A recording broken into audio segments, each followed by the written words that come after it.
Oh, wow. Bum, bum, bum. Welcome, friends. Oh, shit. How's everybody doing? Oh, this is a live stream of our latest episode of One with the Films. I can hear myself coming through someone's phone in the background, I think. Maybe... where are we? It might be myself. Mute your phone, Chris. It was myself. I did. It was myself. Oh, no. Wow. I'm getting all these compliments from my technical wizardry, and I'm the one stuffing us up. No. Welcome, guys. Thank you so much for joining us live. You were the chosen one. I was the chosen one, but oh my god. Wild. I chose to be this way. I'm kidding. I was born like this. So, welcome, guys. We're going to kick off our latest episode. Ready when you are, okay? All right, guys. Let's get this going. All right.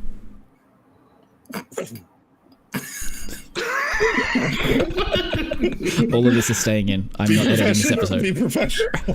I'm trying really hard not to sing "Let's Get This Party Started." I'm having I was in my head right now. Damn it! Now you put it in my head. You should do it. You should do it. Okay. Get this party started on a Saturday night. There we go. All right. Welcome, all you heathens, tieflings, nerds, and birds, to the greatest that's technically a show on Earth.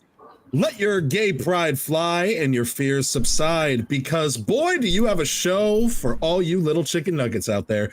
Now, this is the show to end all shows, the highest of flyers, the discount wine and diners, the one with the filmiest shows around. Get ready for some divas, drag, and dinner. But alas, who am I? Well, that's for my therapist and me to figure out. But who am I to you? And now, I'm sorry.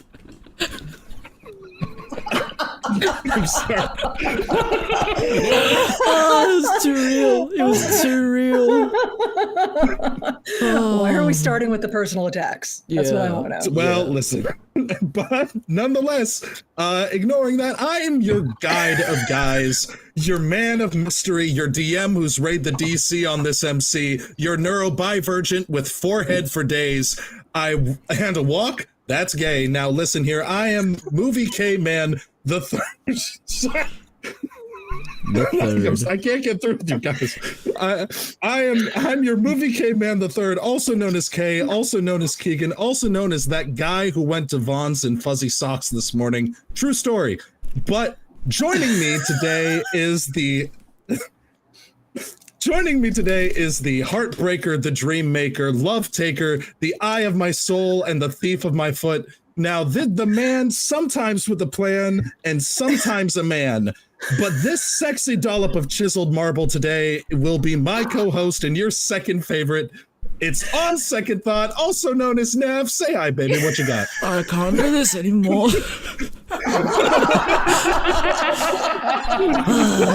No, like stunning, flawless, you missed your beautiful, calling perfect. for the WWE, my You dude. are everything, sweetie. You are everything. Thank you.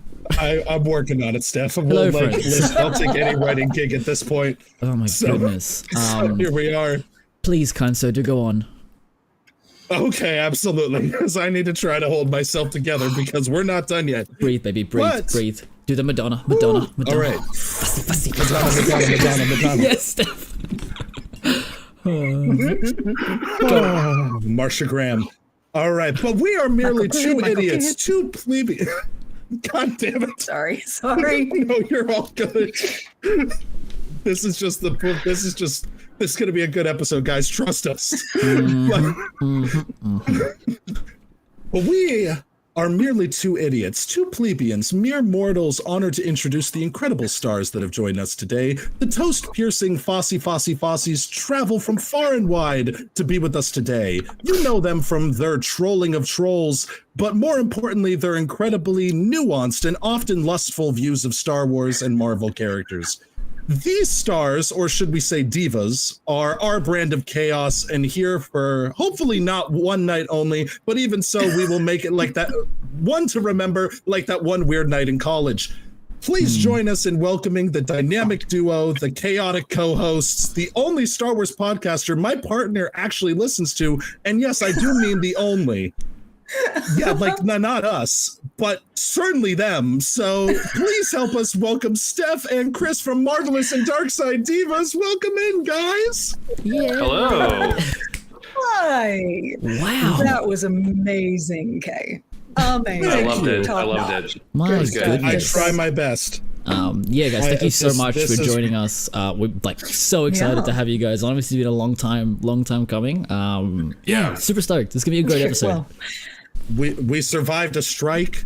We survived these other things there. We survived the Vin Diesel. craziness of goddamn billionaires and Diesel. everything, and fucking Vin Diesel. And so, but finally, alas, we are here.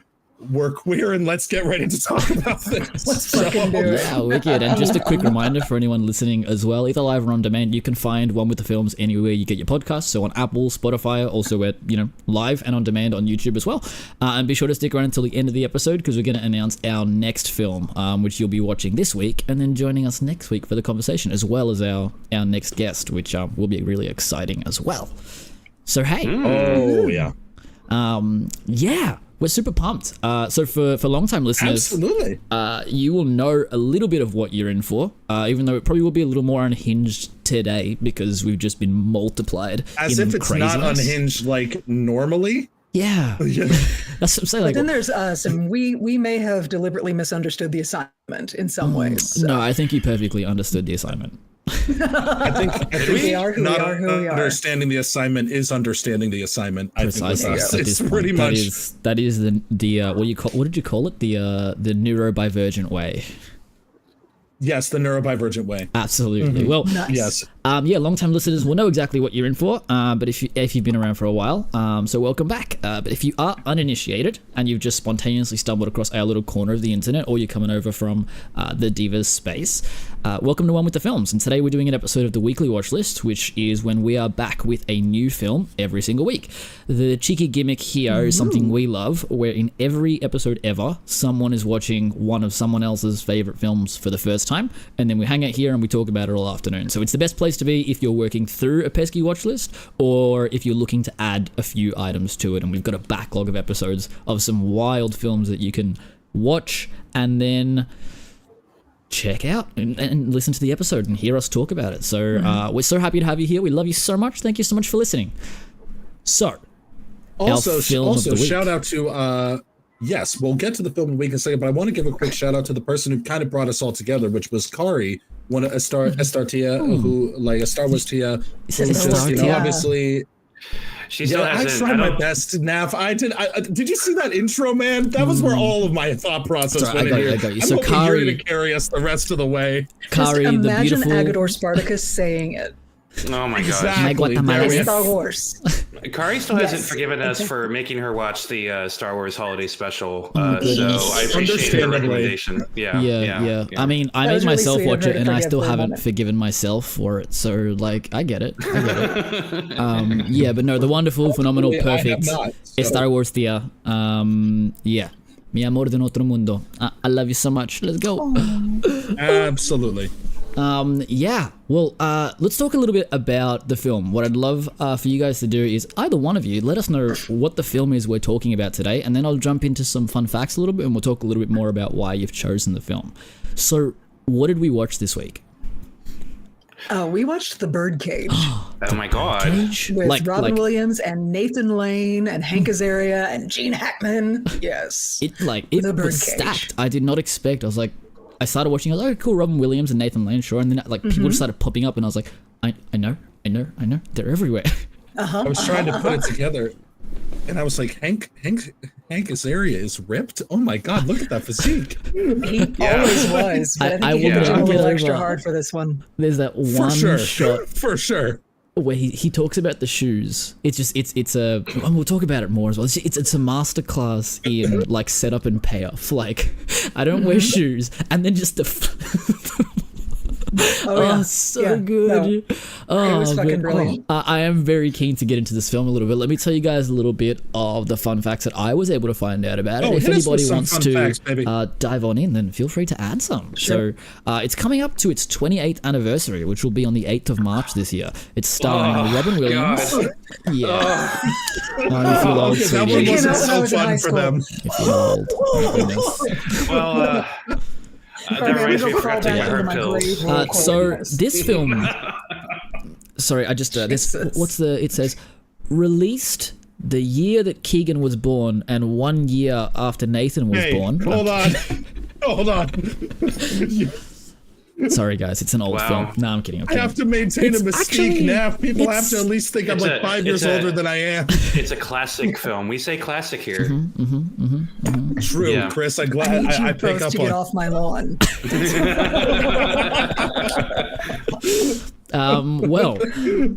So sorry. But the film is starring Robin Williams and Nathan Lane and was directed by Mike Nichols and written by Elaine May. If you guys don't know those names, they are like what I learned is that they are royalty in the stage improv space, and they had worked together a bunch, and then they didn't for a bunch of years. And Elaine May actually would do uncredited script work on Mike Nichols' films behind the scenes, and he was always like, I need something with her. And then they managed to find their way back here, and they were like, we got it, we want to be doing it, and that's so cool. But it was released in 1996, as we said, on a budget of 31 million USD and brought home 185 million. It has an IMDb score of 7.2 out of 10, as well as a Letterboxd rating of 3.8. And with 18.3 million US dollars, it had the highest highest weekend opening gross with an openly gay character in the lead until Bruno in 2009. Originally based on a 1973 stage play written by Jean Poiret. The story was adapted into a French film in 1978 that counted massive critical and commercial success before the rights were snatched up for this version. The film features some incredibly detailed sets and locations and was nominated for Best Art and Set Direction for Bo Welch and Cheryl Karasik, and features quite a few songs from Broadway legend Stephen Sondheim, including tracks that were cut from other productions, as well as an original song written for this film, Little Dream, which was performed by Robin Williams for about 30 seconds. We saw them rehearsing it. They were working through it. Yeah. Some of us needed more gum than others. Precisely. And the film features cinematography by Emmanuel Lubezki, who you may recognize from his similar works, such as The Revenant and Children of Men. Yeah. Yeah, they're just like this. Just like that. Just like that. Yeah. Just, You can see how this really prepared him for that. You know? You see the rich connection. color No, palette one of the ones that I of The think Revenant. it does have beautiful connections with is the Birdman. Or not the Birdman, but Birdman, which is very much an evolution of what he started here. And look, the notes and the facts on this film are endless. If I keep going, I will not stop. Exactly. So let's move on. Any questions? Rein it in. well, what did y'all think of the movie? Because I know, so we were, am I allowed to say that we were going to talk about a different movie, but we decided not to? Yeah, you're more than welcome to So say yes, kind of Yeah, I'm just making sure. Yeah, we were going to talk about Fast and Furious because on our podcast we make jokes all the time when something doesn't make any sense or there's a big ass plot hole. We just say Fast and Furious, whatever. Let's just go. So we were going to talk about Fast and Furious, but then we decided not to because Vin Diesel's been a bad man. So we created a list of like movies we could talk about, and Can't have nice things. Can't have nice things. Stef brought up Birdcage, and we were both immediately like, yes, that one. And then you two said you never had seen it before, and I was like, what? And I clutched all my pearls, and I gasped. You had never seen it? Yeah. I felt like a bad gay. Like that was Yeah. I feel like there's like a set movie playlist that once you decide that you are of the LGBTQ persuasion, there's movies you need to see. And this is on that list. However, I did check around with my younger queer folk, and none of them have seen Birdcage either. So clearly, clearly it's not true. So yeah, watch the Birdcage if you want to see some good old fashioned queer cinema history, because this movie is pivotal for a lot of different things and controversial for no reason. Oh, yeah. But yeah. No, I did. I found that really interesting when I was watching it, that there are some aspects of it that, particularly early on, I was actually a little like, oh, this is the story? Woof. We've got a lot of stuff to talk about here. And then it kind of like, by the end, as it all wraps up, I was like, oh, okay, that's like much more like, it's wholesome and beautiful, but like the actual, like the premise of the film is like so fucked up. It's insane. And like, it is. And I was thinking that, but it's very beautiful to that commentary. Yeah. There's a lot of stuff happening in here. But as you guys were saying, like, I like we hadn't seen the film before. I actually hadn't like heard of the film. I had seen the Fosse scene, but I had no idea what it was from. But I just come across it in a lot of things. And since like I was talking to Kay on the phone the other day, and I was like, man, I've watched like 3 hours of video essays on this film, learning a lot about, you know, what went into the production and all of that kind of stuff to actually bring this to the screen. It's so impressive. It's so impressive. Yeah, but it's such a cool film. I'm so glad we got to watch it. And Kay, did you want to talk about spoilers real quick before we jump into absolutely. Well, because obviously, as Chris said, with so many people that have not necessarily seen this film, while we're not going to go in like, this isn't necessarily a beat for beat show. We're not going to go through the plot beat for beat necessarily, sort of thing there. Well, we'll see. We'll find out. But we were like you once. Exactly, right? See, I think we went in reverse. We were like, oh, let's go through every film. Okay, 3 hours. No one listens to a 3-hour podcast. Got it. So let's go back to the first. You'd be surprised. So we were with a couple of episodes that we have. And that's why we have the bruise and bullshit section, which is we'll go for as long as we feel it's necessary. And so, but nonetheless, this is not that. So, but the thing is, guys, if you want to go and watch the film and come back, that's how we kind of recommend is to see the film beforehand. However, if you're just interested in the film and interested in what it's about, like our conversation, yeah, just come on in here. Just bottom line is we're not going to be avoiding spoilers, but feel free to stick around even if you haven't seen it, and just because it's going to be an interesting conversation, and hopefully this encourages you to go watch the film. Yeah, because it is definitely worth watching and is an icon of queer cinema that I think is very cool, and I think that it definitely deserves to be on that required reading for entering the LGBTQ. Like, there, as my wife says, there is no gatekeeping with the LGBTQ. However, there is a reading list. Well, just from a comedy perspective, this movie is a total masterclass. Yes, so yeah, even if you're not into the queer cinema aspect, comedy wise, this movie is perfect. Especially 90s easy comedy. Watch. I saw like it's a very beautiful, easy watch to me that I thought was like, you know, there's a lot of films we watch that are great, but it's like, oh, that took a toll out of me. I need to go and take a walk. Yeah. It's like this one's just a breath of fresh air in a lot of ways. Yeah, you have Come and See, which I will never ever watch again, and then I have this that I'll probably put on after I finish the podcast today. So it's quite a breezy 1 hour and 57 minutes. I reckon. It is the best background noise movie ever. It's for sure. It's just a delight. When I was doing my research, cleaning or something. Turn it on. Yeah, exactly right. And when I was doing my research for it, I found who would like Paul Thomas Anderson, the director, said that it was one of the 2 films that whenever it's on, he will stop everything to sit and watch all the way. I can see that. It's just like understandable. Yeah. It's cute. It's adorable. I love it. I don't always agree with Paul Thomas Anderson, but he got that one right. And so like yeah, for sure. All right, so going on, obviously you kind of said it before, Chris, with things there, but Naf and I, when we obviously I want to know what you knew about this film before we hopped into it. I know for myself, I love Robin Williams. Robin Williams is still one of my favorite actors, obviously. Since his tragic passing hit us all in the chest like a ton of bricks. I literally still remains that way. I remember the moment down to the second I remember where found I was, out. Like that was like a change in my life. I was like, I wasn't happy Robin Williams. ever again. Robin Williams is one of the reasons I went into acting and stuff like that in the first place. So it's one of those things that, and I know that that's a familiar story for a lot of people I talk to. Yeah. But but that was pretty much all I knew. I knew kind of the premise because I think I had heard of the stage play. Like I was doing youth theater around and La Cage aux Folles was being done, and it was like, oh, okay, that's the Birdcage, and it's like, oh, got it, okay. And then I just never got a chance to finally sit down and actually watch it. But Naf, I'm curious what you thought, or what you knew about this film before, I guess this past week. Yeah. Sweet fuck all. Fair enough. That's a very precise unit of measurement. I like it. Yeah. It's very Australian. It's my favorite unit. It's my favorite unit. It's exclusive to this area of the universe. Nice.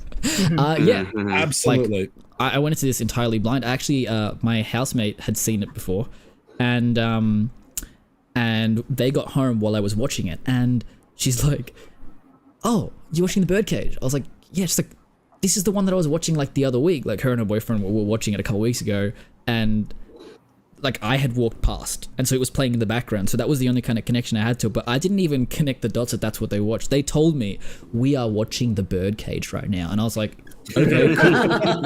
I'm gonna go and play with my toys. I don't know, and then it not those toys, Stef. No, but that's it's good to clarify that with us, by the way, because. Yeah, anyway. I think that's where all of our heads went. Sorry, go on. Hey, listen. So apparently I had seen parts of it before, but didn't really know much at all. So it was really great. Again, this is my favorite thing about what we do here is getting to go into things almost as blind as possible. And it's what I tend to do with films in general. Like I want to go in as blind as possible. And what I've learned lately is, you win some, you lose some. With the podcast, generally you win. When you just go to the movies and watch Argyle on a whim, you lose. So don't do that. Oh, I haven't seen it yet. Oh. Nah, look. Wow. A bold statement. I think there will be people who enjoy it. I'm not one of them. That was rough. Very diplomatic way of putting that, Naf. But I guess to turn it to you guys. So obviously there was a lot of stuff that you guys wanted to talk about with regards to the era, as well as just the whole, as Naf hinted at earlier, the politics of the film simply being made in general. Yes. Well, that's for later. But it's one of those things where I wanted to make sure that if you're watching we got live a chance and to... you can see Chris's camera, I think it's for now. I mean, that's... Chris does have a suspiciously high camera angle. Yeah. Yeah, we've been making a point of view blowjob joke. Okay, I get it. Yeah. I shot one of those on a Nokia 3310 once. I know what's going on here. You recognize the angle and the suspiciously enormous background. Game. Yeah. Sorry, Kay. I'm so sorry to interrupt you, baby. No worries. This is just the tone that I love. And so as we continue going on, so I want to turn it over to you guys to help lay this foundation of kind of, before we talk about the film itself, what was going on at the time, and kind of as well as just in general with the film getting made. I know you guys did a fair amount of research to bring to the table, so take it away. Do you want to go first, or shall I, dear? Well, ladies first. Go ahead. Okay, fine. Well, fear in your eyes for a second. No, I'm just used to Stef going first. So, no, I'll share my story. My only exposure to gay people at this point was the gay couple and Mrs. Dyer, which was another Robin Williams movie. But again, I didn't know they were a couple. Like, I didn't make that connection. I just knew that they were gay. As what my movie was that in, Chris? It just cut out, as you said. Oh, Mrs. Doubtfire. Oh, okay. Is there a gay couple in Mrs. Doubtfire? Very. The ones who put the makeup on him? Yeah. Oh, yeah, of course. The whole people that are able to do it. Yeah. But see, that's the reaction that he's talking about. Is it takes you a second if you there's a magical gay that comes in, sprinkles a fairy dust, and suddenly he's able to be Mrs. Doubtfire. Yeah. Yeah.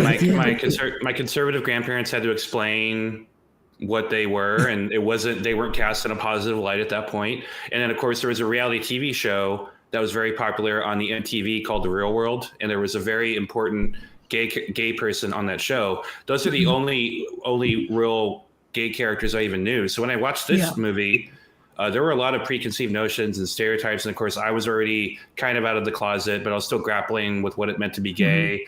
And here I have an actor like Robin Williams, who I idolized. I love Robin Williams so much, and I was also a huge fan of Gene Hackman. So to watch this movie, see these characters play out, and it'd be like a movie about a healthy-ish gay couple was insane to me, and it was funny. It was so funny, and so this is definitely in my top 20 favorite movies of all time list. I try to watch this movie at least once a year. When I watched this with my partner a couple weeks ago, we were just laughing our asses off all over again, just because this movie is completely flawless. But yeah, gay people were depicted as giant whores, and and or the punchline of a joke.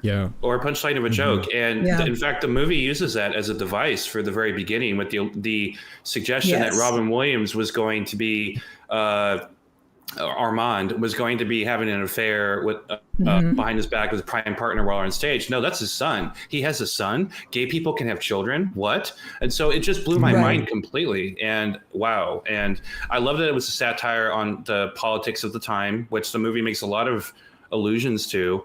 And it was a really big deal that this movie did so well.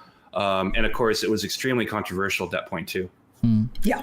The scene you're talking about, I think, is so brilliantly done as well, because it does, up until that moment, it's played so well that you kind of are questioning, like, what he's looking at this very young man like so endearingly. It does feel like he's in love with this guy, and it's like, oh, we've had the annoying husband there, and now you have like this calm, like little, like pretty younger guy, and it's just like, I'm like, oh, he's like, yeah, he's in love with this guy, and then it's that moment of, you cut your hair, you look so nice, and then it's that reveal, and you're like, oh. And I think that one of the things I loved after that was the very subtle line drop of like, I'm one of the few guys in my frat that came from like a loving household. Like that line alone, I had not heard in a film with, a gay relationship ever. To this day, I still haven't, like it. Well, and part of the thing with that whole intro of Val as the son character was it's letting the audience assume what they're going to assume. Nothing is different about the way they interact before you realize that they're father and son compared to after. They're completely the same people. They let the audience stumble into, oh, it must be an adultery situation. And then, oh no, they're father and son. I'm a terrible person. And so you feel like the movie just kind of let you fuck up. And we're going to move on with the story now. You sit with that. Okay. I think it's so cheeky in that as well, because even like the first conversation they have isn't like, it's not until he says pop that you're like, oh yeah, I'm a bad person. Because he comes in and he's like, I'm getting married. It's to a girl. I was like, oh, yeah, fair. Yeah. Okay. It's like boring. Why would you want that? I'm kidding. Yeah. But you're so cute. You're supposed to have one of each. Yeah, come on, man. Nice little polycule is what you need. Exactly. Or the polyamory. Polyamory wins every time. Just shout out to polyamory in general. I think I found really interesting. When this movie came out, go ahead. Go ahead. Go ahead. So Stef, when this movie came out, I was in high school, right? And so because I am an old, and for a lot of us, particularly kids like me who grew up in suburbia in Texas, this was our first time seeing gay people as people. And not as a punchline, and not as the butt of really cruel jokes, and not as victims. These are successful business owners, talented performers, and they have a loving life, like a whole ass life. And it was also the first time, because this is, again, kids, Drag Race didn't exist yet. It wouldn't exist for like another decade or so or more. So this was our first peek behind the scenes, a little bit of drag culture. Yeah. And like how sweet and filthy, but how sweet drag culture can be. And how it's just theater kids doing theater kid shit in a really particularly talented, intricate way. And so it was so mind-blowing. This movie, along with another one that came out right around the same time, was like a 1-2 punch to my heteronormative socialization in the wilds of Texas suburbia at the time. It was a big eye-opener. It was fucking great. I know which movie it is, but what movie are you referring to, Stef? Well, there's a segment in the podcast where we talk about it later. Okay. Where we do the whole thing. Yeah, well, absolutely.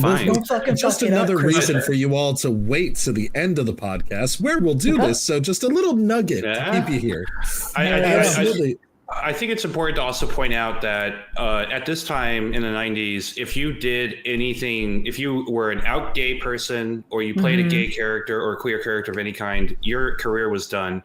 Absolutely. And that didn't just include the people in front of the camera. That included the people behind the camera. So for the director, who was like Hollywood royalty, like you guys said earlier, for him to choose to do this movie was a really big deal. So and the fact that the movie was so successful, which I didn't know, I always thought it was like a cult hit. But when I saw the numbers, I was like, oh no, this was like one of the most successful movies that year. I didn't know that. So goes to show. Yeah, it was a big big fucking deal that major names. Robin Williams was a superstar at the time that he did this movie. Gene Hackman was a very serious, like capital V, capital S, very serious actor. Like he was, usually hard ass, super straight bad guy in a lot of stuff. He didn't start getting into weird shit until a little bit later, bless him. But yeah, he was a very serious deal. So to have these actors come in and alongside people who had never been in a major film before, this was Nathan Lane's first major film role. He was mainly on stage prior to this. And also, Nathan Lane is gay. What? And at the time that he made this film, I know. At the time that he made this film, he was, of course, out in his personal life, but he wasn't out publicly because he didn't want to be typecast and he wanted to have a career. So I don't know if you guys have seen it. The video has sort of been recirculating around the internet of Nathan Lane and Robin Williams on Oprah. Yeah. Oh my God. So because that's the thing, during all the press for this, everybody who interviewed them wanted to be the ones to get Nathan Lane to say he was gay. They really wanted to be the ones to get that scoop. And so Oprah's fucking merciless, man. She was on him, trying to get him to say, like, why are you so good at the girly stuff? Blah, blah, blah. Every time, because Nathan Lane wasn't ready to come out yet, he had confided that to Robin Williams. And every time Robin Williams would swoop in with some kind of patented Robin Williams zaniness and derail the entire conversation because Robin Williams was a fucking saint. He was an angel on this earth. It's such an interesting thing because that was when watching this film and doing research on my own when realizing that Nathan Lane wasn't a part of the... Because again, it's tough now because I think of Nathan Lane, whether both Broadway and things there, you think Nathan Lane. Like you think, oh, this is genius casting. Like, and then finding out he wasn't initially considered. And I'm like, now you say that, I'm like, okay, now I'm putting it in perspective. Right. This is what made Nathan Lane. Yeah. And the idea, but to that point, like the thing that I felt with this film and with Robin Williams in general, when I heard that it was actually initially Steve Martin and Robin Williams was I guess the initial casting, and then but as opposite roles where it was like Steve Martin was the Robin Williams character and Robin Williams was the Nathan Lane. And then when Steve Martin dropped out of the project and approaching Nathan Lane, I assumed the conversation that sort of took place was, oh, I'm not going to step on your toes here. Like, no, I'm going to go over here and play the kind of more akin to a straight man part in the like a double entendre. But the I think that, and this is one of like my favorite Robin Williams performances now because it's such a subtle and restrained performance that he puts into this. Yeah. As opposed to like you see a little bit of his zaniness with the whole Marsha Graham scene. And if you only see that scene out of context, you're like, oh, well, this is what I'm expecting of Robin Williams the entire time. Right. But it's even better when it's just a little burst of Robin Williams energy. Because he's going, Armand and Senator Keeley are on the same arc. Yeah. Of like being stressed out by a situation in general, and they're fairly normal people within their own realms. And then by the end of the movie, everybody is on Albert's level. Like Albert lives at that level, and so he's so comfortable there. Everybody gets dragged up to this level of just high strunginess. But I thought it was really interesting to watch Armand and to watch Robin Williams and Gene Hackman mirror that journey through the film. Oh yeah, well, it was really cool.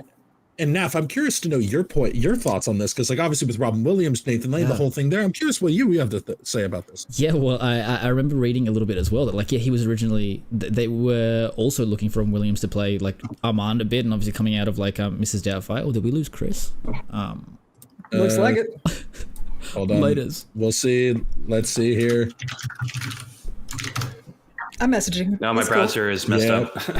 Oh, gotcha. Okay. We can still hear him. It's fine. We can still hear him though, so that'll work. That's all for the best, really. Yeah. It was the point that he was like staring into my soul, and it just didn't change frame. I was like, I'm working on it. No, you're good. But I found he's finally just ducked under the table.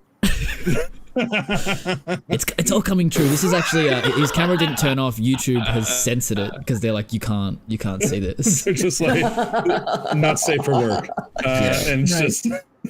But yes, but Naf. So continuing on with your research. Yeah. So like I'd seen that there there was an idea of having him play not Armand but like Albert, the Nathan Lane's character, but obviously coming straight out of Mrs. Doubtfire, he's like, I don't really want to do that again, so I'll play the other guy. And I think it's something really interesting. It's exactly what you were saying, Kay, the idea that like he is this larger than life like actor, and he's actually had to tone down. It's almost a little bit like one of my favorite bits of acting I've ever seen is in one of the Harry Potter films where Helena Bonham Carter is playing like it's pretending to be Emma Watson pretending to be her, and I'm like the layers here are insane. So you've got like Robin Williams pretending to be like he's dialing himself up and then having to dial all the way back down, so he's dialing back or stripping back both the character and himself to play the straight version of Armand, which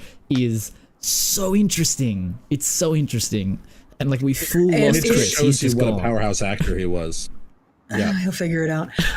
No, it was legitimately a struggle for Robin Williams. I remember at the time seeing interviews with him talking about "damn you, Hank Azaria," because Hank Azaria got to be hilarious the whole time, and like the bit with the shoes that make him fall down. There was only supposed to be one pratfall that was in the script. The rest of it, Hank Azaria added and got more laughs than Robin Williams, and Robin Williams was like, "No!" And that's the struggle. But Nathan Lane actually encountered much the same thing. Right before Birdcage, the movie, Nathan Lane was in a stage production called Love, Valor, Compassion, in which he played a fantastically gay character that was written for him. Like this was his role. Well, right after the success of Birdcage, all of a sudden we got a whole bunch of gay movies, which is awesome. The mid to late 90s was an excellent time for gay cinema. And so they wanted to make a movie version of Love, Valor, Compassion. And they're like, Nathan Lane, play your role. He turned it down because he didn't want to be typecast as the flamboyant gay guy in everything. So Jason Alexander actually ended up playing it in the movie. Oh, wow. Yeah. Guy from Seinfeld. Love Jason Alexander. He's so great. But it's such an interesting point when you kind of go into that. And one thing, Nap, I'm not sure if you have more you want to touch on here, but I know for myself anyway, and I know Chris, when we get him back in, will want to talk about the wonderful performance of Gene Hackman in this, because we were touching on it earlier. Because Stef, as you were saying, I knew Gene Hackman from Unforgiven, stuff like that, where it's like very different films, but to see these actors really hop into a movie like this and be so game, be so ready to go, and it's just such a beautiful thing to be able to see that. And I know, Nav, obviously you've had a lot to say about the actual filmmaking of the film, that I kind of wanted to see that. And I'm kind of curious, what did you, because obviously we were talking about Lebesky earlier, the cinematographer, which was a shock to both of us to be like, the guy from Birdman is doing this, which tracks when you see this opening shot that goes from this wide of Miami or not Miami, but South Beach, and going just closer and closer to being a walking steady cam through the nightclub to such a glorious stage. Shot. It's brilliant, so good, and it is so indicative of his style that at this stage has just been perfected. You watch the more recent stuff that he's done, is just again, Birdman. He's just showing off now. He clearly loves films about birds, but Birdman is one of the best cases in exactly what's the word? You cannot tell where Birdman cuts. And here, I think, watching the film at the start, you can actually see that it's 3 separate shots that are happening there. You can kind of see it blend a little bit. But I can imagine at the time, the film opening like that, you didn't have opening credits like this. No. Then, you would have some scenes or some B-roll, and then you would cut to characters walking in the door or whatever. It wasn't like this, that it just went all the way through. And you can see that it goes from a helicopter shot to a bit of a crane to we're inside, we're on the set, and is so impressive. And I think that when you look at the film and how it's shot generally too, he's using a lot of wide shots to keep everyone in frame at the same time.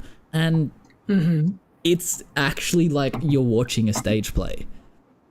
And it's really interesting that they're also, the editors come in. Cut that and DNA. They're cutting only on action when somebody else is walking into the room. They're like, all right, let's change. That's when we move. So everything feels very organic, and the edit is invisible. It's really, really well edited. The edits become visible now because I watched it on we've got a big ass 4K TV or something like that. Awesome. I don't know. But that's where you start to see things like the edits, and you start to see like this movie was not made with the technology that we have to watch it today in mind, because they had no fucking idea it was going to get like this. So like you can see Robin Williams' foundation. And stuff like when Val swipes it on the wall because he's an asshole. That moment, I do not like that kid. I will say his kid's a dick. Like it's one of those things where like I get the joke for the time, like kind of the general premise for kind of the time there, but the kid's an asshole. Like in recent standards, like it's like you're pointing out everything about like.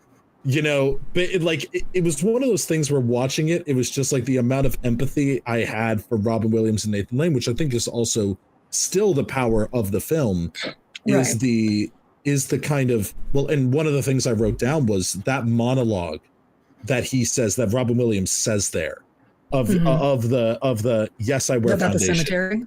Yeah, well, not the cemetery, but the where he says like, you know, he's basically like, I am who I am.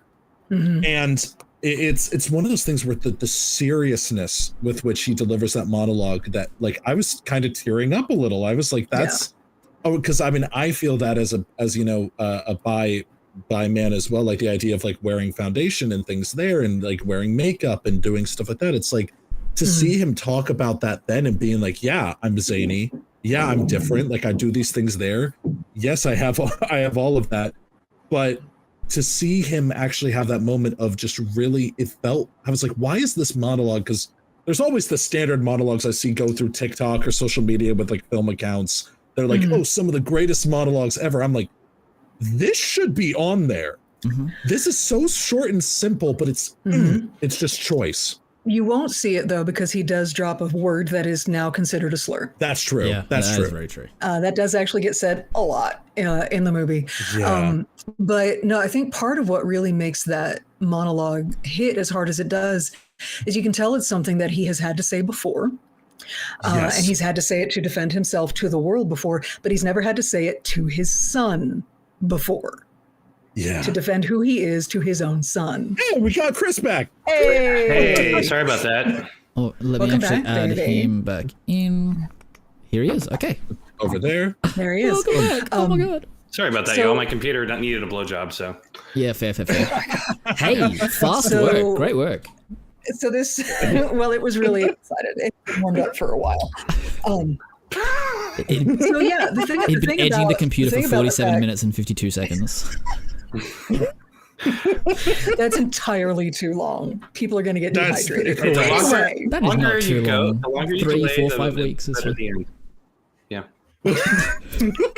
I'm an instant gratification kind of girl, okay? Fair enough. No. Hey, listen. It's not for me, but thank you. Anyway, so getting back to the movie. I love this for your journey. This kid, fucking Val. Now, watching it now from 2024, fuck this fucking guy. Oh. How dare you? How dare you judge your parents like this? But at the time, in 96, Val is the voice of the audience in the movie. Yeah. He's saying everything you feel that a 1996 audience feels about having the gay people in your life and stuff. And he's voicing all of the discomfort and all of those thoughts. That's what he's for. And so the movie, through Val, is taking on the audience and all of us on this journey to come around and stop being an asshole. That's the beauty of the script.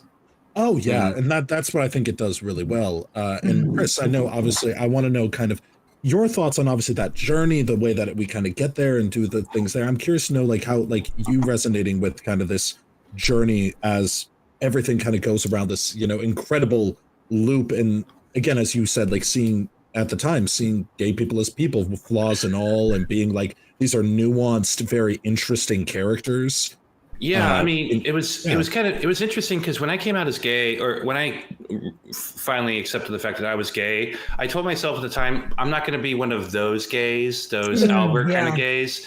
And so Val really kind of resonated with me, because if I had that person as a parental unit, that would have annoyed me. And at first I thought of Albert as like a really bad stereotype. But the fact is that a lot of myself included, are that eccentric. And then it was only a year and a half later that I got into my David Bowie era and started wearing the makeup and the nail polish and all that kind of stuff, right? So it was really important movie for me to like understand that there are some stereotypes can be true. Like some gay men are eccentric and are over the top, but some aren't. Some are like Gene Hackman's character, quite frankly. So because people are just people, and so. That was one of my biggest takeaways. And I agree with Stef, like Val, when I was a kid, that character kind of like I agreed with him to a certain extent. Now it's like, you're such a dick to your parents, man. Like, like especially Albert fucking loves you like a lot. And I would have killed for a parent like that. Yeah. Yeah. And I find it interesting, it just now occurred to me, because you're talking about how Albert's so over the top and so eccentric. He's actually one of the most honest characters in the film. Oh yeah. He is only who he is throughout. And I find it interesting that the other character that is that level of honest is the mom. Is Senator Keeley's wife. Louise Keeley is her name, played by Dianne Wiest. Those two are who they are. And they are finally, after much alcohol by the end of the night, equally flamboyant. Equally ridiculous too. Someone has to like me best. That is just a line that like, because on all the social medias you guys kept quoting that line, and I was like, but in my head I was trying to figure out who says this, and I'm like, well, that's got to be an Albert line, and then it comes out of her mouth, and I lost my shit, because for like this past week I had been like, oh, who's gonna say it? Well, I can't wait to hear Nathan Lane say that just as like a one-off line, and then to see her say it, I lost my shit. After watching her husband fall head over heels in love with Mother Coleman. Oh my god, the dinner scene is the best scene. Such a Shakespearean way of doing that. Of like such a God. Like, I forget what play he does it in, but it's like kind of like a 12th Night or like something vibe of the of like just having like, oh, I fell in love with this woman. I'm like, oh man, she just says her mind. She just, if only a man could go over and take it. It's just like this whole, and Gene Hackman, like Chris, I know you were saying Gene Hackman earlier. I was agog at like how funny he is in this movie, because he just is so self-aware, but playing so unself-aware. Yeah, like he just plays it. Thing. Oh my god, the such candy a funny thing. Outfit. So one of my favorite, I listen to a lot of podcasts where comedians that act talk a lot about this, and Gene Hackman, in fact, had his own interview about this movie where he agreed with it. It's harder to do comedy than drama. Mm-hmm. And so Gene Hackman came into this so intimidated, because he's going up against Robin Williams, the god of comedy, right? So but his straight act, he plays it straight at first, and then he starts to develop these like weird quirks and these idiosyncrasies, digging in the trash for candy and stuff because he needs to stress eat. Yeah. Like he's just as ridiculous as all the other characters in this movie, and I don't think any. I mean, maybe the daughter is the most normal-ish. I don't know, but like little baby Calista Flockhart. Yes. Yeah, and again, like Gene Hackman before this movie, he was in like several military movies and very straight movies. He's I don't know if he ever won any Golden Globes or an Oscar, but I know he got nominated a lot. He won for Unforgiven. I don't know if that was before or after this. Before Unforgiven. Unforgiven's also one of my favorite movies of all time. So for him to go, I'm trying to get Nav to watch that. If you guys want to come back. Unforgiven's so good. But it's my favorite. It's one of my favorite films of all time. It's easily my favorite Clint Eastwood movie. Easy. But so for Gene Hackman Stef just she's not into it. It's fine. I'm happy for you guys. I love that for your journey. I love that for your journey. But I'm so shocked by his performance in this movie. He did a great job. And my favorite, if you all have a chance to go behind the scenes and you find any of the videos of him in drag, he had so much fun in drag. Of course, he's a tall man. And they put him in high heels. They had the tall wig. They had the grips on set. Must have had a hell of a time hiding those mics all over the place. Oh yeah, that's been hell. One of my favorite lines from him in the film is "No one's dancing with me." It's so earnest. The only girl not dancing. Yeah, exactly. I told him I don't want to wear white. It makes me look fat. Yeah, and then his wife also, where the guy's like, "I've never danced with a man before," and she's like, "There's a first time for everything." Like, so into it. And the moment right at the end where he says to his driver, "Meet me at the corner of like 5th and 40th or whatever." I was like, "Lady, not in your life." Years. That's fantastic. I lost my shit. It has a very similar end line to one of my cinema a la cartes. I won't spoil it, but I'm like, I felt the same way about that film's last line, and I'm like, oh my god, this is so good. This is such a great last line. Because also I love like what a. Oh, go ahead, Naf. Well, I was gonna say, like, when we talk about like performances and stuff as well, right? You've got like your main cast and just Hank Azaria stands out quite a bit. Oh my god, the dude from The Simpsons, yeah, and the way that they amazing. like they go back and forth with like you can see the bits in the film where they're nearly breaking, like particularly the moment in the kitchen, the fuck the shrimp, like that. You can just Hank Azaria's literally like he's trying so hard. Robert Williams in his face. God damn you. So good. In those bits, yeah, he just full sent it. And then also there's the one where he's bringing the stuff back, I think the ice back in a bucket, and he drops it, and Robin Williams is like, we're okay, don't worry, keep going. Like, and it's like, oh, he's talking to like everyone. Yeah. Yeah, but like Hank Azaria. Yeah, like there's one where legit like they're looking at it and actually having the full moment of just seeing Robin Williams going, we can do this. We can like. I had to stop that because I'm like, he's breaking, right? Like that's him, like, and it was just so perfect. And everything is so insane by that point because we are a full farce. Like Neil Simon wishes he could operate at this level. It's so intense at that point. Everybody has lost their minds. There are boys playing leapfrog on the bowls, and it's a peasant stew, and everybody's very drunk. It's so fucking good. It's so beautifully done. Right? Your father seems to think so. But there's a moment. What is this that sludge? I realized. The moment that I realized that Senator Keeley, Gene Hackman's character, was drunk. Oh God! Like not a little bit drunk. He was drunk. Was when Albert, aka Mother Coleman, in full, very convincing drag, said the most unhinged shit about abortions. Oh yeah. Wow. And it's because that is Albert spoofing and trying to do a caricature of a conservative person and just saying the most unhinged shit. And Gene Hackman looks at him and there's a pause and he goes, "That's just what Rush Limbaugh said." And his heart is in his eyes.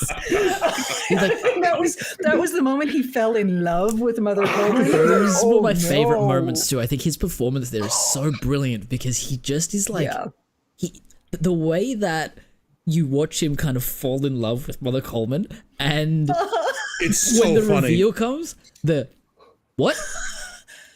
I feel like I'm insane. The poor so man. good. It's okay. It happens to the best of us, sweetie. It happens to the best of us. But at the very end, where they intend to leave, and he says, "I hope this doesn't impact your vote." I'm just like, it's like what? Fucking kills. And then my favorite is that they open up the door, and the journalist there is like, "Oh, Senator Keeley," and then it's just like, well, I would have gotten him if you didn't say Senator Keeley. And just having like the whole subplot of the Inquirer and all of that shit is also so funny of how quickly the driver sells him out at every turn. Instantly. Instantly. Oh yeah, not a They thought need to about fire it. the driver. And that Like truly, that's based on some real life stuff, because in the 90s, and it's still true today, but in the 90s there was, the extreme right-wing politicians trying to bring morality and trying to legislate morality into our lives and trying to throw all these restrictions down. And there's a line, it's kind of offensive if you've never seen the movie before, just to warn you. But it's when they're in the car and listening to the radio, talking about the other senator who had died, and they're talking about the last words of what he said. I'm not going to repeat the line because it's pretty offensive, but that is based on something that actually happened in real life. There was a state legislator, I think it was in Alabama, who was found dead with a sex worker, and apparently they had said that exact line to them, and so they incorporated that into the script. No, that's insane. So much of this movie is directly lampooning the politics of the time. Yeah. Every time they mention Bob Dole, for those of you who are watching the movie from a 2024 perspective, every time they say Bob Dole, imagine they said Mitch McConnell. Like that's the level of conservative politics we're talking about here. So if you've got Senator Keeley saying, no, Bob Dole is too liberal, Mitch McConnell is too liberal, that's the position we're operating from. That's who is finding himself in the home of a gay couple above a drag club. Well, it's like finding himself in the bag. I think one of the things I found really interesting as well, and like really funny, is like there's a really kind of like, I guess, I don't know if subtle's the right word, but it's not as like in your face, but they are sitting there and they're watching the show of Gene Hackman saying, some almost like abhorrent shit on that little talk show he's on at the start, and they're just watching it so intently, and they're like, this is the most intelligent show on television. And you just yeah. And it's just for white men screaming over each other. Because that's how news shows used to be in the 90s before they were, more like. They still are, babe. I mean, they still are. There's versions of that today. Fox, but it used to be, remember CNN used to be like people sitting around a table just screaming, yelling at each other, and you couldn't hear shit. It was, that's what it all started to be ridiculous on 24-hour news. So it was in the 90s, Yeah. But like, and with that, like, what some of my favorite stuff is just also then lampooning, going one step further of like, kind of as you were talking about, guys, is that the idea of lampooning not just the politics, but lampooning the concept of even straightness as a concept, with one of the funniest scenes in all of cinema of the men schmear. And I pierced the toast. Schmear, men smear. Like, men smear. It's just kind of like putting it there. It's like the moment when he has him walk like John Wayne, because that's the straightest man ever, and he does it perfectly. And it looks gay as shit. It's such a funny moment.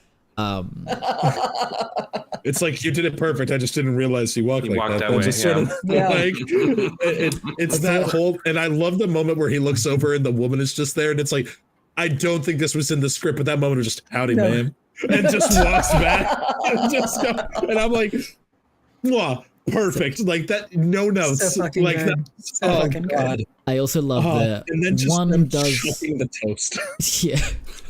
I love the moment when he comes out of the like closet, in a suit, and he sits down. He's got the pink socks on. They're just like you're thinking that like even right now it's impossible. It's like there are these moments that are actually really heartbreaking. That I think that's similar to what you were saying at the start, Chris, where like it feels a little jarring at the start, like when Albert comes in, and I was like, this man is in like hysteria. Like, this is wild. I'm like, is this gonna be him the whole movie? Like, I don't know. Like, it's hysterical. And then it stays, and I loved every second of it, so it was fine. But there are these moments of just like that are just so earnest by him, and it is painful. And he is so sweet. He is so beautiful, and I do love that last moment with Val of like, this is my mother. And I was like, oh my God, it just so precious. Of the two of them, of Armand and Albert, their reactions to finding out that he's getting married, Armand was like, ugh. Albert opened his fucking baby book. Yeah. And started looking through. That is a mom thing. I do that. Sometimes I'm like, oh, photo albums. I need to move these to another shelf. I will open it and weep over photos of my children as infants for a little while. Mm-hmm. Yeah. That's a legitimate mom thing. Albert I do was that mom. with my cats. That's fair. Yeah. I do that with our podcast. And so It's I actually go back to if our you- old content and cringe. That's what I do. Well, it doesn't Watch help us that from- TikTok Never said now lets why I you was do crying. stuff.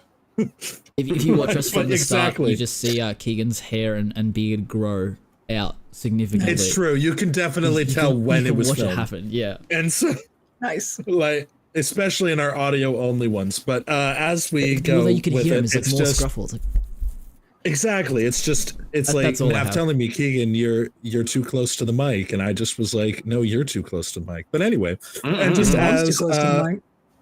exactly. And so, but going with it, like I think that's why this film has the staying power that it does. Is I think that, I mean, what I love about it is it's earnest, it's honest, even in its comedy, and it's like while the nuance and some of the I think the sensibilities, obviously with language and things like stuff that undeniably will always change. yeah. There's stuff that we love now that we'll probably even recommend on the show that in 20 plus years will probably be looked at as like, that didn't age as well as we thought. Yeah. But like, Right. but I think that the truth of what the film is trying to get at resonates like hell. And I Well, think it's love. yeah, go ahead. The whole movie is about love, and everyone is coming into this incredibly insane story from a loving place. Like Armand is willing to flip his whole life upside down for his son because he loves him. The Keeleys are willing to drive across also to save Senator Keeley's fucking political career, but also because they love their daughter. And ultimately the whole thing ends with them getting married because everybody fucking loves each other. Yeah. And it's it is everybody, all of the gays in the club pitch in to help with this completely insane project. They're going above and beyond to the antique shop across the way and getting a giant crucifix and stuff because they love each other and because we are family. That's the I'm whole in point. hell, and there's a crucifix. I do want to talk about from the actual end of the film where they decide we're going to get out of here. It was so wild to me that they drive off in the car and the credits roll. I was like, oh, wait, that's that's where you're going to cut. No. What do you mean? That is the start of Act 3. There's the chase now. Right. What is Because you just happening? drove off with the only street woman aside from them all. Right. I couldn't believe it. It's like it's like every time I watch like a Studio Ghibli film and the big thing happens and then it just cuts to the blue screen and you get credits and then you get more of the story continuing a little bit afterwards. But I was like, like behind the credits. I was like, where is it? Where's the story? But I did like that it wrapped up like that. But I literally was like, my jaw was on the floor. I was like, I can't believe what is happening right now. This is so absurd.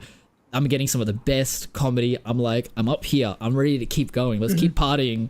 And then it's literally like if you were in that club until 2 o'clock in the morning and they just turn the lights on, like, fuck off, get out of here, go home.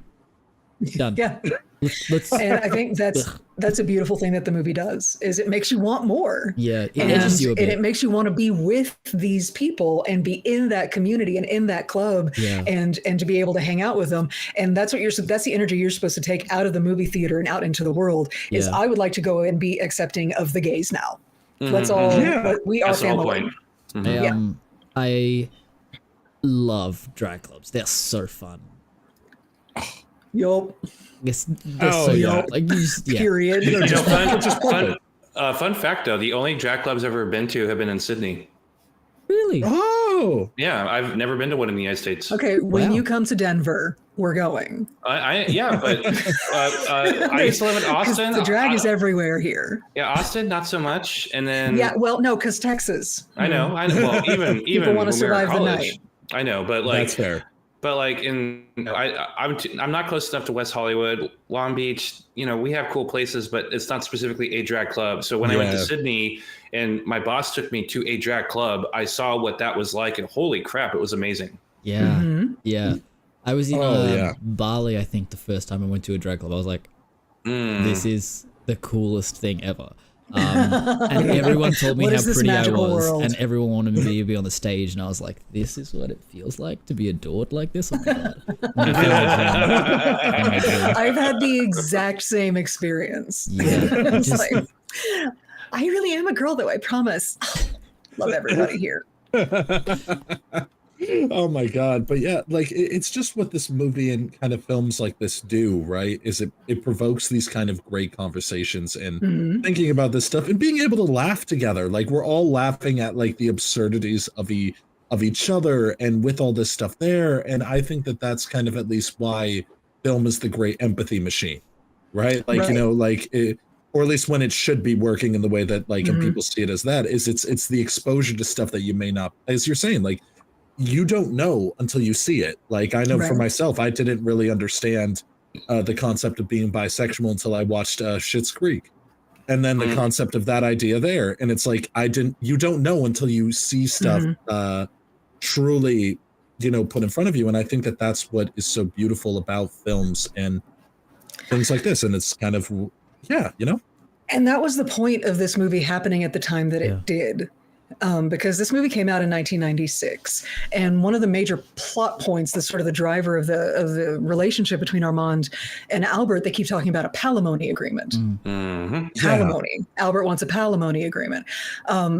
And I'm watching it now from 2024. I was like, oh yeah, palimony. Why did they need palimony? I looked it up. Palimony is not actually a real legal term. It's a portmanteau of pal and alimony. And it is defined as the legal division of property and financial assets upon termination of a live-in relationship when the parties were never legally married. And that's because Armand and Albert are not married. Because there was no gay marriage. And what's heartbreaking is that if Armand or Albert get sick, neither one of them would have the ability to make medical decisions for each other. Right. They've only been together for more than 20 years because they were already together when they got Val. And they wouldn't be able to be there for each other. That just wouldn't be allowed legally. So some quick and really depressing facts that I looked up about this time period. In 1996, when this movie came out, that was the same year that President Bill Clinton, who gets a lot of credit now retroactively for being liberal or some such, he signed the Defense of Marriage Act into law. The Defense of Marriage Act banned federal recognition of same-sex marriage, and it defined marriage in federal law, defined marriage as, quote, a legal union between one man and one woman as husband and wife. That was federal law, thanks to Bill Clinton and the politics of 1996. Great. So fast forward a little bit. In 2004, I remember this day. I remember where I was when I heard this. George W. Bush, after at that point 8 years of every state in the nation fighting over whether or not they were going to, at a state level, allow same-sex marriage. And even if you did live in a state where you could get married to your gay partner, if you went to another state where your gay marriage was not legal, it would not be recognized by that state. So that's the state that we were in at the time as a country. But then we get to 2004, where clearly this is a problem, right? Where we've got inconsistent coverage for gay marriage. So George W. Bush proposed a way to fix that problem was to do a constitutional amendment banning gay marriage in the United States. Yeah. And that, I was 24 years old when this happened. And that was the day that I realized I needed to be interested in politics. Because this motherfucker wants to rewrite the DNA of our country to be bigoted. As though it was not already written that way and had to be revised. It's like we didn't need to help it. Right. So then another point, the timeline is crazy, right? It's not until 2009 that President Obama signed an order granting some, not all, some benefits to the same-sex partners of federal employees, only the federal employees. So that's fun. In 2015, the U.S. Supreme Court finally ruled that same-sex couples can marry nationwide. It is the law of the land. And that court case, kids, listen, is Obergefell versus Hodges. And those are names you need to remember, because remember when Roe v. Wade got struck down? This is the next We had Supreme Court justices saying, so Obergefell versus Hodges is next. That's what they wanted. They want somebody to bring that case up to their level so that they can outlaw gay marriage in this country again. And that is happening this summer. So that's happening now. Yeah. That is real. And that's a consequence of elections. So, hey, it's 2024 for those of us in the United States. It's the presidential election year. Please make sure you're registered to vote. Please vote. It's very important. Good God. So hold on, there's one more date. Mail-in ballots, by the way, for at least California. It's just kind of like come on over. Yeah, Stef experienced that for the first time in Colorado. Good job. It was amazing. It's amazing to live in a state where they actually want you to vote. There's one more important date in our journey here. Remember the Defense of Marriage Act I was talking about? That was signed all the way back in 1996. That finally got struck down and rewritten and voided out. Do you know when? Oh, God. 2022. Fuck. Yeah. 2 years ago, President Biden signed the Respect for Marriage Act that basically said, no, the Defense of Marriage Act is bullshit. We're not doing that anymore. Yeah.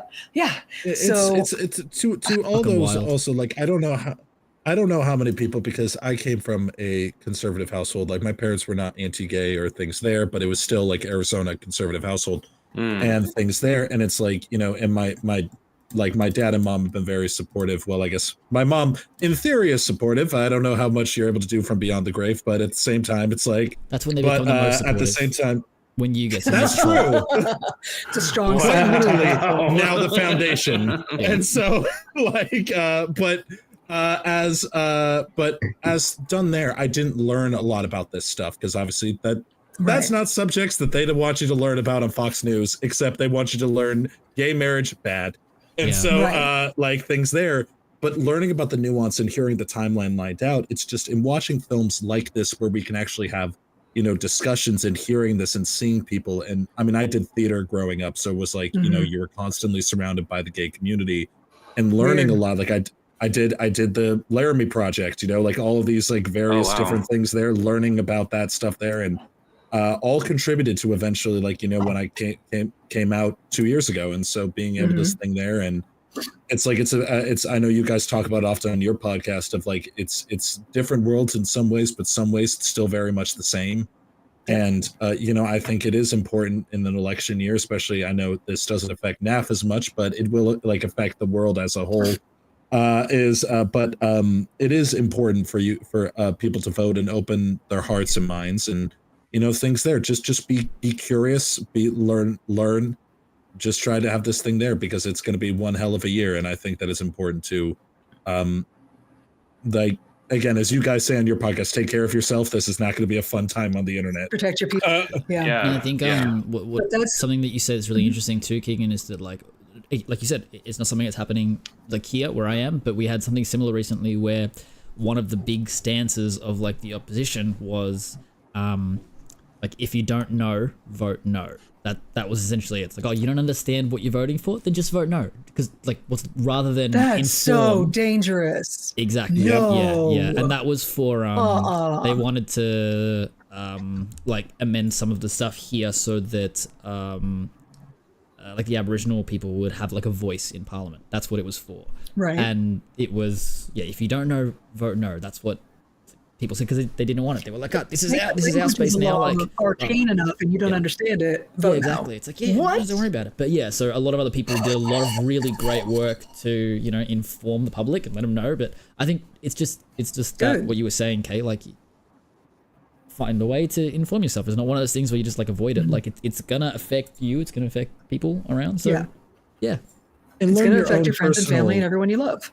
Yeah. Exactly. But and learn your own personal way of getting to it. I know it's tough when you go from a situation where you don't know much and then go to people who know a lot, because sometimes it can be very daunting and sometimes it can be a very thing like that. But just start with the small stuff, start learning, and just on your own time there, because it's a very incredible thing to learn about, and a lot of the beauty of the world and a lot of the beautiful people that have been activists and things there, inspiring ass stories and things there. Like, it's not all tragedy. Like, there's a lot of beautiful people who have done a lot of beautiful things, and you can find the joy and beauty in people who sacrificed a lot to do something beautiful. And so this is what movies like this are for. If you're a creator out there, share your story if you're able to.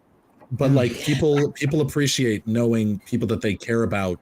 Like I know that's frankly to you guys. Like when I started listening to you guys, I was very early on in my LGBTQ journey and learning about stuff there, and so like it's really like I'm not getting so I got very, very well acquainted with certain aspects of the LGBTQ a lot about butt plugs, and you've learned a lot about how not to proceed in life. Exactly. You know, it's certainly you learn a lot of cautionary tales, and so it's very much just sort of a thing there. What not to do.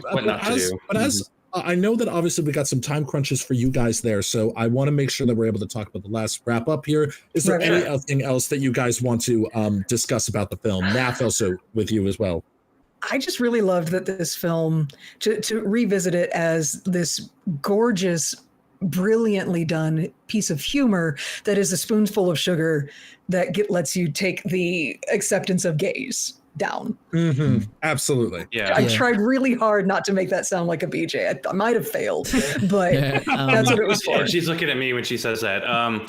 I know this is kind of a downer statement, but every time I see one of his films, I can't help but think this. God, I miss Robin Williams. Yeah. Same. So much. Yeah. Same. So much.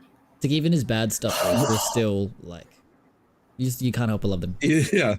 Every movie he's in is wonderful. Yeah. Yeah. I can't think of a movie. It's Robin Williamsy way. Yeah. Yeah. Shout out to Robots, the animated movie. Like that movie is great. That's old dogs for John Travolta. That's true. God. Shout out to most Hook. of his movies. Yeah. But yeah. Fucking Bicentennial Man. Bicentennial. I like that movie. It's so long. I don't have the stamina for it. I made the mistake. So my grandfather had passed away, and my grandmother wanted to see a movie a couple weeks after that. No. So we went to see Bicentennial Man, and that was. You thought it was gonna be funny because it had Robin Williams in it. It wasn't my recommendation. She's like, "It's a Robin Williams movie. You like him." It wasn't until recently that I realized that like Bicentennial was like 200 years old. I just thought it sounded kind of mechanical, and he's a robot. I thought that was me going like, yeah. If I was a robot, I'd be like Bicentennial. That's like sick. It's like a bicycle. Yeah. It's like I don't know, like no, but it's all of those things. I think this film it screams like family screening, or like have your friends around, have a bunch of cocktails, smoke a joint, I don't know, like just hang out. Yeah. Like you want to have snacks everywhere. You want to be like prepared. Like this is like heaps of fun. And I watched it alone on my couch with my cat. You're right. Fun though. It was fantastic. Also fun. Every second still fun. So where Stef and I used to live in Texas, there used to be a movie theater company called Alamo Drafthouse. And they used to do very special events. There's, as far as I know, they used to do. I don't know if they still do this. Definitely. But once a year, they would do Birdcage night, and they would have peasant soup. And it's a stew. There's so much in it. He didn't make it. Hard-boiled egg in it. And you would be allowed to shout quotes at the movie, and everybody would laugh. And that's that kind of. It was a movie perfect for sit with a group of people. Yeah, if you don't it's know perfect. Yeah. No, I love that. It's a community movie. Yeah. Well, what about you, Kay? Do you have? We are family. Yes. It's funny actually when I was putting all the posts and stuff together for it, I was adding music to everything, and it's like the only song that I could add to things. I was like, all right, let's try a different song here just to mix it up a little bit. And I'm just putting other random songs that are just like like gay adjacent. A lot of Ani DeFranco. What? I'm spinning the Beaches soundtrack. But Kay, do you have any final thoughts on the movie or things you want to make sure we touch on before we move on to Cinema La Carte? Like absolutely. Like before we get into Cinema La Carte, it's just this movie's just great. Just go watch it. Like it's just fantastic. And there will be no regrets. It's so good. There will be no regrets. There are other episodes of this that I'm like, yeah, if you watch this movie, you may not like it as much as we did, but like nonetheless, we enjoy it. This is one of those we're pretty sure that you'll actually like it as much. That's true. Like you'll just be wrong, but it's fine if you don't. But we respect all opinions except the ones that are wrong. And and so as we go on, let's dive into Cinema a la carte now for the uninitiated. Cinema a la carte is our little special segment of the show, which is very much like if you bought this, you might also like this. It's that, but for film. So we're here to be cinema sommeliers as we pair a little bit of a wine with this wonderful dish of a film. And so let's try to go with that. All right. So, Chris and Steph, if you guys want to take it away, want to go and see what you guys brought in. Oh, me. So I mentioned earlier that The Birdcage was part of a 1-2 punch for me of movies that were like amazing. Gay people are the best. The other one was a movie that came out in 1995 that starred Wesley Snipes, Patrick Swayze, Tu Wong Fu, Thanks for Everything, Julie Newmar. Yeah. Ooh, are you familiar with this film, gentlemen? I am not familiar with this film. No. Oh my God. So episode part two. We're bringing Chris back for, was it Forgiven or Unforgiven? Unforgiven. And Steph back for, what was it called? I'm looking it up on Letterboxd, add it to my watch list. It's called Tu Wong Fu, Tu Wong Fu, Thanks for Everything, Julie Newmar. Oh my God, that's a great title. So here's the thing. At the time, in 1995, Wesley Snipes was peak action movie guy. Mm-hmm. Oh, for sure. He was. And like White Men Can't Jump and all of that stuff. Patrick Swayze was the throbbiest of the heartthrobs. These were the straightest, straight men ever. In this movie, they play drag queens. And they're fucking great. No and they're way. Amazing. Patrick Swayze is Vita Boheme. Okay. Wesley Snipes is Noxzema Jackson, Jesse's daughter. Yeah. And they have a third in their group in one of his first major motion pictures, John Leguizamo. That. Okay, That's done. Wesley Snipes. Oh my God. I think I've heard about this movie. Yeah. So good. They're at no point are these actors That's who John are at Leguizamo? the peak of their game. That's John Leguizamo. No way. Yeah. Oh, I remember I heard John Leguizamo talking about this movie. Yeah, now I'm tracking. So good. He plays Chichi Rodriguez, which the professional golfer Chichi Rodriguez did not think was funny. Fuck him. Anyway, the thing is, because you gotta admire the bit. They play this. They play it as straight as you can play it when you're playing drag queens. Actually, they are in no way. Fruit, Steph. They're not spoofing it. They're not making fun of it. They're not like trying to make a joke out of it. They took it super seriously. They're so good. There is a Robin Williams cameo. Yep. Yes. He plays a character by the name of John Jacob Jingleheimer Schmidt. Oh my God. Yes. That's tracks. Now we will take that up for sure. That sounds so brilliant. Good. And so that movie was the first like major look into the world of drag. And RuPaul is also has a cameo in it, of course. Absolutely. Of course she does. Of course, as you gotta. And it's so fucking good. So there's that one. That one is definitely to be paired with The Birdcage. Make it a double header. That is on the background during a party. That's an amazing playlist. Love it. There's another one. It's a lot less fun. I was thinking about this, when you presented us with this whole a la carte concept. Robin Williams has an amazing filmography. If you scroll through it, like Dead Poets Society, Patch Adams, What Dreams May Come, there's all these movies. But my favorite, the one that when I was scrolling through his IMDb, it made me just stop and gasp as I remembered it. It's a 1991 movie called The Fisher King. Oh, yeah. I haven't seen that. It's him and Jeff Bridges. Yeah. It's Robin Williams and Jeff Bridges. The movie is directed by Terry Gilliam. Monty Python. Monty Python on the Holy Grail, Time Bandits, Fear and Loathing in Las Vegas, that guy. So it's that level of weird. Yeah. The thing about this movie is I watched the trailer for it on IMDb. They pitched it as a comedy, as like a zany Robin Williams. It is not. It's not, no. No, Robin Williams. This is, in retrospect, this film gives you a glimpse into why he's so good at playing a severely mentally ill man who uses humor to cope with reality. Yeah. So from that perspective, I hesitate to watch it at this point, but it's so good. It's 10 out of 10 recommend. Yeah, Tuan Fu and The Fisher King. Fantastic. Oh, absolutely. Brilliant choices. I love it. So it sounds like we have two choices to come back with. But I think Tu Wong Fu Probably sounds a little bit better. Was so fucking good, you guys. Chris, what are your picks? What have you got for us? So I brought 4. Actually, I couldn't decide. I couldn't decide. So in the queer cinema column, there was one movie in college that Stef and I and my friends, we quoted all the time, and it's really not that great of a movie because I watched it again recently and I was like, but it was a moment. But it was a moment of the time. It was Shawshank Redemption. No, it's a movie called Broken Hearts Club. It's a ensemble cast of a bunch of gay guys who are really attractive. It's got Dean Cain. Don't judge the movie. It's okay. Fair enough. Yeah, no, but Timothy Olympet, it was the first time I saw him in anything, and it's actually not bad. It's funny, but it by far doesn't hold a candle to any of these other movies we're talking about. It is so virally quotable, though. Like the second you started talking about it, I had to physically restrain myself from going, Celine Dion in hell. In hell, so. Yeah, absolutely. I don't need to know the context. I'm in. Like that kind of dialogue. That's our date night movie. Done.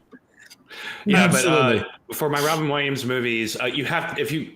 Doubtfire is by far one of my favoriteest movies of all time. Robin Williams so good in that, and it's so funny and ironically queer coded. So go figure. That movie just hit hard for me because watching, I had a difficult upbringing. Watching somebody fight for their kids so hard that they would go to the extent that they went that he did in that movie was impressive. My second movie is my favorite Peter Pan movie of all time, Hook. Dustin Hoffman is the best Captain Hook of all time. It was one of my favorite Spielberg movies. The soundtrack is excellent too, and Williams is perfect in that. And then last but certainly not least, this was a movie that made me feel seen from a dark comedy perspective. Steph and I watched this movie over and over and over again. Infinitely quotable. Also infinitely quotable. Really, I have to stress y'all, this is a dark movie, but it's a movie called Death to Smoochie. Edward Norton is in it. Robin Williams is in it. I believe Danny DeVito directed it. Yes. It is a movie that was making fun of, like, at that time, the kids mascot television shows like Barney Barney the Dinosaur was very, very popular. It was a movie that just made fun of that whole thing, and it is brutally funny, but it is a very dark comedy. Smoochie, the titular character, is a Barney the Dinosaur type character. Yeah, and it gets into the dark underbelly of children's programming. God, I need to see this movie now. My favorite character is like a mob, and there's like a woman that's running the Irish mob scene, and she's like, you ever hear the story about the man getting his head cut off with an axe, and you see an axe coming out and the man screaming, no! It's so good. There's an assassination attempt. Robin Williams is completely unhinged. It's so that's good. my favorite Robin Williams. Him unhinged is the best. We're gonna go on safari, motherfucker. Safari. Yeah, I'm high. I smoked half the poppies in Asia. Sorry, go on. There's a rhino character in children's programming, and his name is Ricketts, as in the disease. So, oh my God. Anyway, it's so good. That's beautiful. Well, Naf, we got some hard competition to beat with these recommendations, but let's see what we can do. Yeah. All right, so Naf, what you got? Well, like one of the ones that I thought, and Chris had the same one as well. Like I feel like you can't go past like Mrs. Doubtfire. It is almost another one that you can double feature here.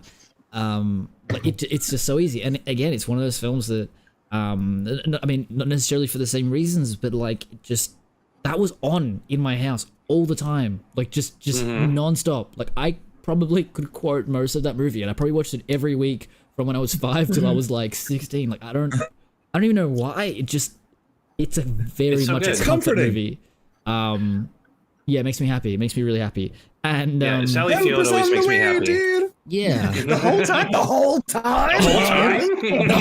Sally Field's a treasure. Yeah. She's so brilliant. My God. It's brilliant. And I actually wanted to recommend so two others, right? One of them is a film that I watched that came out last year. I believe it's actually available in Australia. It's available on Disney Plus. It may be the same in America. It is available now if you have the Hulu tie-in. Yeah, you don't even know what I'm talking about. Well, I'm looking over here, so hopefully I am, or I just completely bullshit. Yeah, you're all right. So this film is called Why are Mommy and Daddy fighting? That's fine. This film is called Theater Camp. And it came out last year in 2023. I loved it. It's directed by Molly Gordon and Nick Lieberman, and it is like a mockumentary of there's a like a theater troupe, and they literally it's a theater camp, and somebody like runs it, and she has a stroke, goes under, and her son comes in to like take over it, and he has no idea of what he's doing. He's just like some, I don't know, like he doesn't give a shit, yeah. And you need to know what you're doing. Speaking as somebody who worked at theater camps, yeah. As someone who went to theater camp, yeah, you do.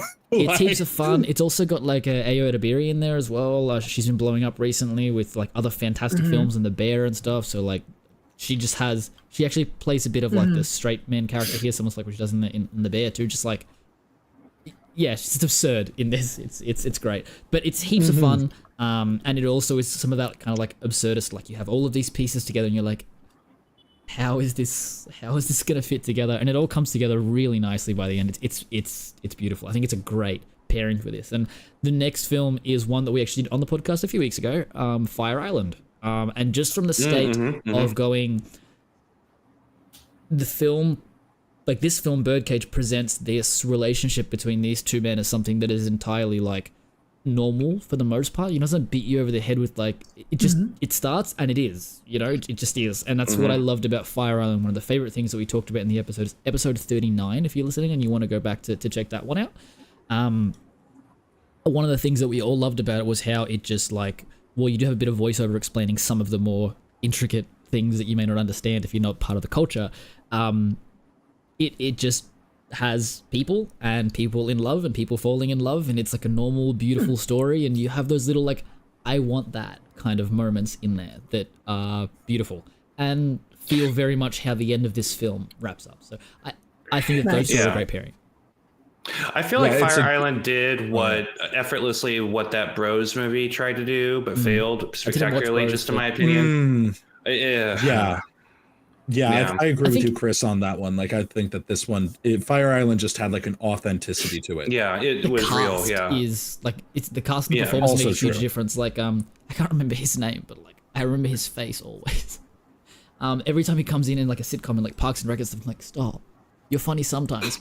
Billy Eichner on the street. It's funny. Billy for like Eichner, 5 minutes. I don't want it as a movie. Yeah. I don't want it as a movie. Small doses. Yeah, exactly. We've all got those people. So, Kay, hit me. What are your recommendations, baby? Yes. So my recommendation, I wanted to this actually kind of goes actually from an older recommendation, actually even before this film, was because it reminded me from a standpoint of like classic comedy that maybe doesn't fully work within context, but actually has a lot of surprisingly advanced stuff for the time. Was I want to recommend Some Like It Hot. Because I thought that was very similar to the whole Odd Couple kind of like odd pairing of these two jazz musicians who are down on their luck, end up accidentally witnessing a mob murder, and they have to get out of there dressed as women going into this other jazz group filled with completely women. Marilyn Monroe's in it. It's so funny. And this goes to the film I was referring to, with the last line being one of the funniest jokes in the entire movie of, well, nobody's perfect. And so and I'm like, that was such similar timing to this movie that I'm like, I kind of want to do a rewatch. But the second one was, how can you not, when you hear Nathan Lane and Robin Williams, how can you not think of Lion King and Aladdin? So you got to do both of those back to back just to hear both of them in like iconic animated roles, to just like an incredible voiceover work there. But then following up with I talked about this movie and Naf was mad that I brought it up before he did, was my favorite film of 2023, which was Bottoms. It's basically two lesbians decide to start a fight club to meet girls. and to basically we're going to teach girls how to teach girls self-defense. That's not what I thought the movie was going to be about. Okay, cool. This went wholly unexpected places. Yeah. Amazing. Yeah. Bottoms, you say? Bottoms. Yes, Bottoms also is starring Azaria as well. Exactly. Like it's a beautiful film made by just incredible like all women like cast and things there, and just crew as well. It's just a very passion-based film that I thought like I'm really glad it got attention when it was coming out. But yeah, it just turned into being this zany out there comedy that, as you were saying, like perfect to put on the back burner there. Movie. It's an easy watch. It's a party movie. It's so funny. It was one of my best cinema experiences last year, like going with a bunch of my queer friends and like just sitting in the theater. We went to there was one of the local theaters we have has like what they call, it's Village Cinemas, and they have V Junior Cinemas, and they have beanbags in there that you can sit on. So we're all just like splayed out on the beanbags. And wow, okay. It's like they have it for kids, so you've got the seats up the back where the parents can sit and the kids can sit on the beanbag, and they do like an intermission in the middle. Fun. But once it hits, like 8-9 p.m., they just use the cinemas for everything. So when you go in, you can just go and sit on a beanbag. So we literally just like sit on a beanbag. Amazing. Having the best time. Like, that's beautiful. So yeah, get everyone together, sit down, watch that film, have a drink, like you will have a great time, guaranteed. They're fantastic choices, Kay. Fantastic choices. And to you guys as well, Chris and Steph, like really great choices. And before we wrap up, as we say always, like we want to make sure that we let you guys know what you need to be watching this week, so you can come back next week. And our guest for next week is from one of our podcast friends, the Diet in the Force podcast. So Pep, Element 7 is coming onto the podcast next week as a guest.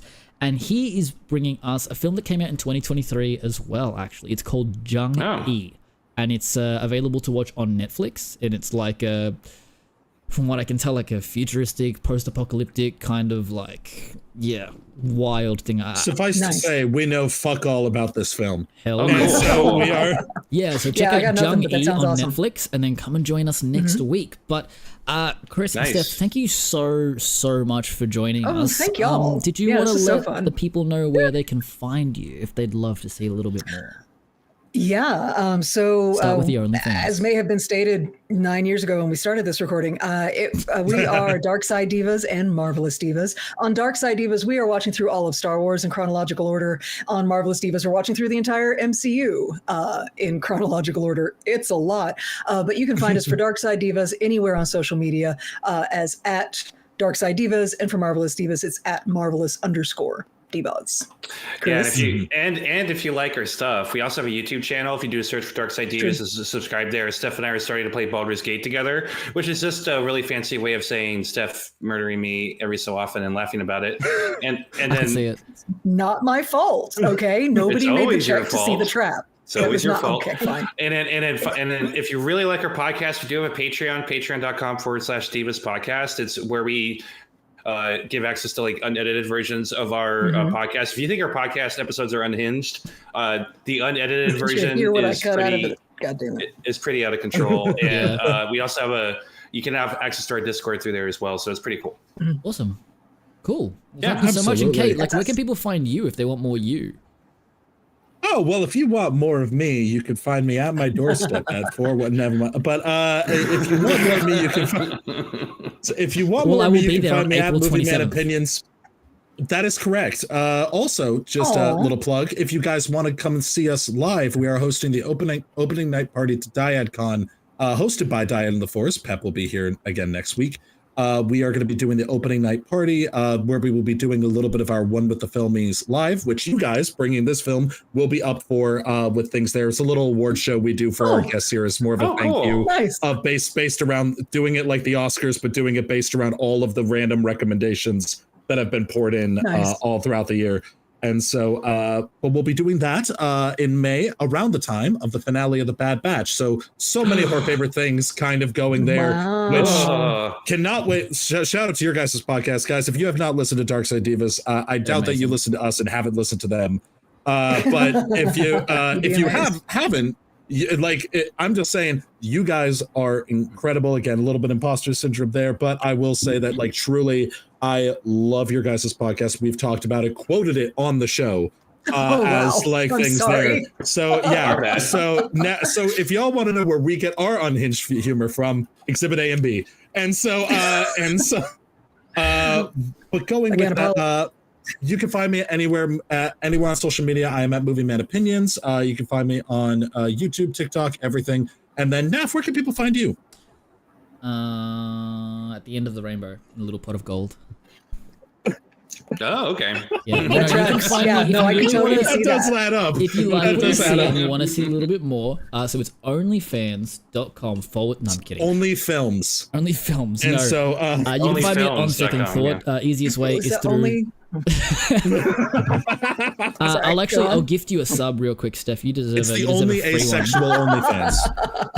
No, you can find links to all of our pages and link trees and stuff in the comments as well. Same deal if you're on Spotify, you've got links and all that stuff there too. You can check out. But Linktree is the best play through Instagram, and on Second Thought, you can find me on YouTube. There's a couple of videos that I put up there years ago and then never did more on. Nice. And one Black Widow review, and it's just me roasting the film. And then onwards. But so you can find us there and on TikTok and Instagram. Him and I all those differ fun on opinions places. on that movie. Yeah, But, mine's correct, but that's Oh fine. yeah, I'm a Nat stan, so you know. But I will now, do anything for now Yelena. is the Anything. okay. Now Yelena that's for fair. life. Yes, Anything. Yeah, Yelena for And life. David agree. Harbour. we agree there. And so, I love him too. listen, Red Guardian all the way.